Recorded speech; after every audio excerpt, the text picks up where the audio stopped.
Good afternoon. This is James Perry at Perry Capital in Miami Beach. It's Wednesday, August 27th, and the market is waiting for the earnings report from NVIDIA for Q2. Revenues are expected to be up about 50%. Profit margins are running at 75%. So do the rough math on that. Earnings are probably going to be up 15 or 20%. We'll see soon. Meanwhile, it's summertime, man. It's the best time to be in Miami Beach. Breeze is gentle. The water is clear and warm. Fishing is good. And the Gulf Stream continues to meander, as it always does, northward. Perhaps that's a metaphor for the markets as we approach Labor Day, the last summer holiday. Markets are tranquil, prices and value are clear and calm, trading volatility and volumes remain very placid and low, and expect more into Q3. Over the last few weeks, I've done a lot of traveling and a lot of visiting with clients and asking a lot of questions, and feel really privileged to be able to speak with and talk with a tremendous group of people who are smart, hardworking, and thoughtful. It's one of the great benefits of this job. Before I get to those questions and answers, a couple of things. What we have expected to have happened over the last 2, 3, 4 months has happened, and that's very gratifying, and I think we'll expect to continue to see more of the same going forward into the second half of the year. The dollar is stable and firm, expected to rise against the euro, yen, and emerging market currencies for obvious reasons. Commodity prices are falling,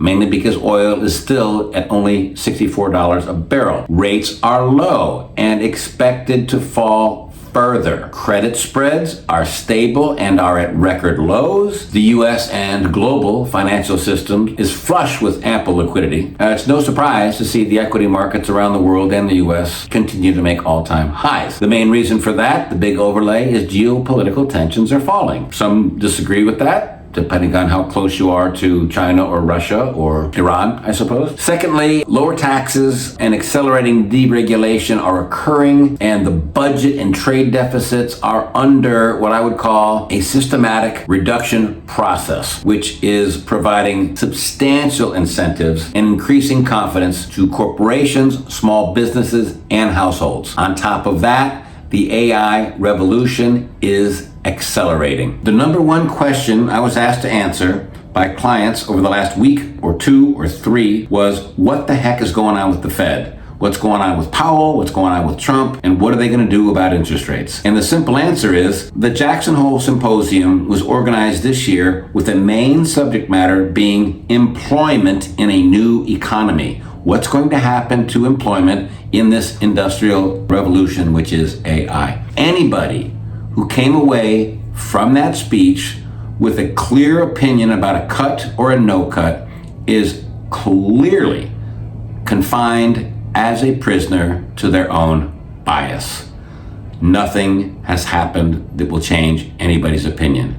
Meanwhile, the Fed funds futures market suggests that the odds of a cut are something like 70 or 80%. Could be. The blackout period for the Fed comes up in another few days here, and the fact is things will get quiet, and then we'll see. We also get a lot of information. We get more inflation information, and we get another employment report on the 5th. So we'll see how those odds go, but again, who runs that stuff? It's the big brokers, right? JP Morgan, Goldman Sachs, Morgan Stanley, Merrill Lynch, and maybe a half a dozen others. They're the ones that put those odds on, and it's mostly in the options market. So that can change very quickly. It means nothing right now. The number 2 question I got from clients is, will the Fed cut interest rates on September 17th? My answer is no. That's controversial. I do have a lot of real estate friends, and I do know a lot of people in the financial services industry, and all of them are clamoring for at least 25 basis points, if not 50 or 100. And they should. They're talking their books. If they can get money cheaper in the interbank market, their profit margins go up. So you would expect them to say that. If you look at it